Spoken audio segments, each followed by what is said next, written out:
এই মাত্র শেষ করলাম অ্যামাজন প্রাইমের নতুন সিরিজ খফ।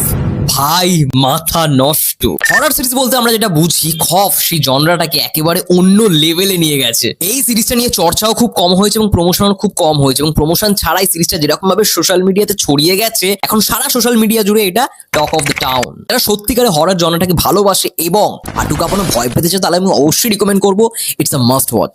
টোটাল 8টা এপিসোড রয়েছে এবং প্রত্যেকটা এপিসোডের ডিউরেশন 40 থেকে 50 মিনিটের মধ্যে, অল ওভার অর্থাৎ টোটাল ডিউরেশন 6 ঘন্টার কাছাকাছি। সিরিজটার মধ্যে বেশ কয়েকটা ক্যারেক্টার রয়েছে খুবই মিস্টেরিয়াস এবং সাসপিশিয়াস মনে হবে যখন তোমরা সিরিজটা দেখা শুরু করবে, এবং মাথার মধ্যে না অনেক কিছুই ঘুরপাক খাবে। আমি কথা দিচ্ছি, সিরিজটা দেখা শুরু করলে তোমাদের উঠতে ইচ্ছা করবে না, এবং অবশ্যই যাদের হার্ট দুর্বল এই সিরিজটার থেকে দূরে থাকো।